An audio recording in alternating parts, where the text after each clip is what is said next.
General Ledger Setup. There are two methods in MaxxTraxx to set up your general ledger with the Enter Beginning General Ledger Balance feature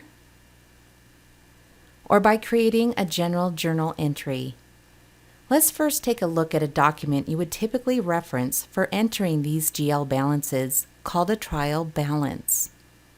The information entered in the beginning general ledger balances typically come from a trial balance in your existing software or from a trial balance from your accountant, similar to this example. The trial balance report should be through the day before you plan to start using the accounting in MaxxTraxx. I recommend choosing the last day of the month to coincide with your bank statements, etc., but it's certainly not required. Let's take a look at the first method using the Enter Beginning General Ledger Balances feature. From the menu bar, click on Setups, select Accounting and Payroll, and choose Enter Beginning General Ledger Balances. This will open the Beginning Balance Date window. Enter the date on the trial balance that you're referencing, click OK, and Next. MaxxTraxx comes with a preloaded chart of accounts that can be edited beforehand as needed. I recommend using the account numbers that are already here on this list, as there are several accounts used for default account postings, automatic postings that go on in the background, and changing these account numbers would require also changing the default account posting settings before you start using MaxxTraxx. There are often different account numbers on your trial balance than on MaxxTraxx chart of accounts. I recommend matching your chart of account numbers to MaxxTraxx first, and then use a chart of accounts in MaxxTraxx. Let's look at an example of how we would match up our existing trial balance account numbers to MaxxTraxx. I recommend noting in the left column of your printed trial balance the corresponding account numbers listed in MaxxTraxx. I've also highlighted a few account beginning balances that are not entered using this feature, and those include bank accounts, your accounts receivable, and accounts payable balances. Let's look back at that chart of accounts now. And you'll notice that those accounts are missing from this setup chart of accounts. The reason we do not enter bank balances, accounts receivable, and accounts payable using this setup feature is that MaxxTraxx keeps track of the details for those account balances in their respective areas. Bank accounts for bank balances, customer records for accounts receivable, and vendor records for accounts payable. So those beginning balances are entered in those specific areas, not using this feature here. So let's start to enter our trial balance. Click the Enter Beginning Balance button, or just double-click on the account, and this opens the Beginning Balance window. And notice the current balance as of our go live date. This is typically 0, but if you've been using MaxxTraxx without the accounting up to this date, and you are just starting to set up the general ledger now to start using the accounting in MaxxTraxx, you may have an amount here. No worry. MaxxTraxx will do the math to get to the correct new beginning balance amount that you manually enter here. Note, MaxxTraxx accounting is double entry, so know that the other side of these transactions are posted to the 19900 initial setup account. Click OK, and then select the next account. Double-click, and notice the date stays the same, and enter the new beginning balance for this account. Now this is the one section of the trial balance that we typically do not take from our current financials, parts inventory, and cores, account numbers 13,000 and 13,200.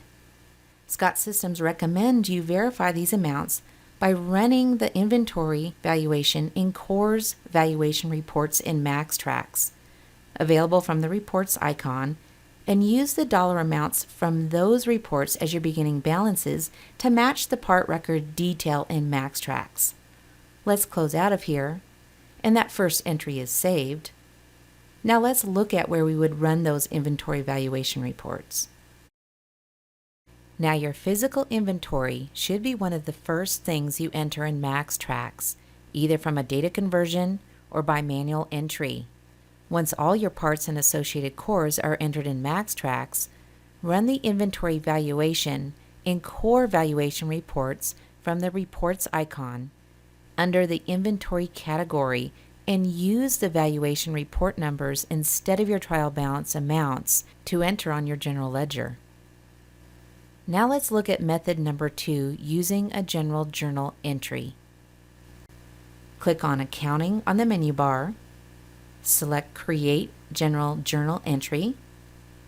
Date the entry the same as your trial balance, the day before your go-live date. And I would enter beginning balances for the description. And then start adding transactions one by one. Click the Add button down here and select your first account.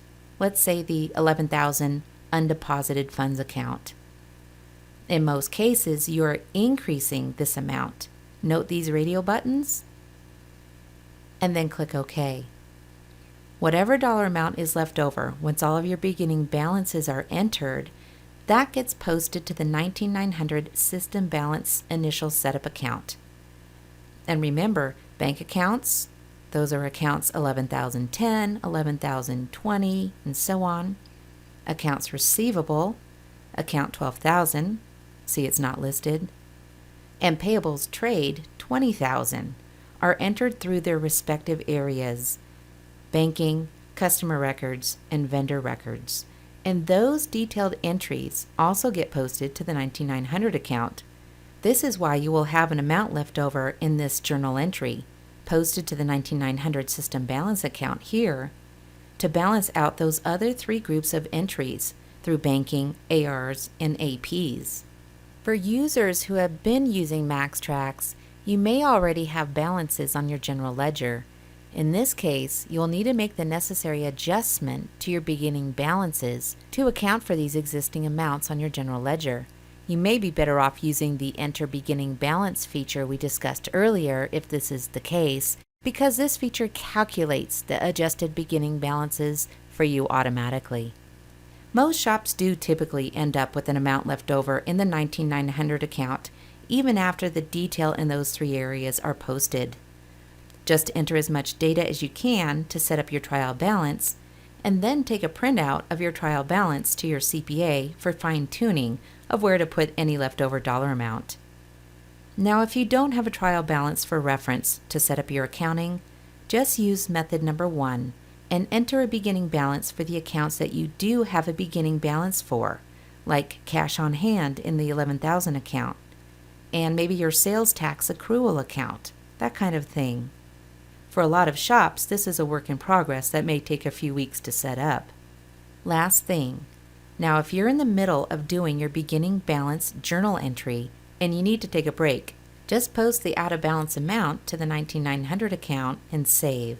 To return to this general journal entry, just go back to Accounting on the menu bar, select the chart of accounts, and double-click on the 19900 account, and you will see your journal entry listed. Just double-click to open it, delete that last 19900 entry, and continue on adding more account balances until you're done. And remember, your final entry will be posted to the 19900 account to be in balance, and then post and close again. And this concludes the lesson on General Ledger Setup.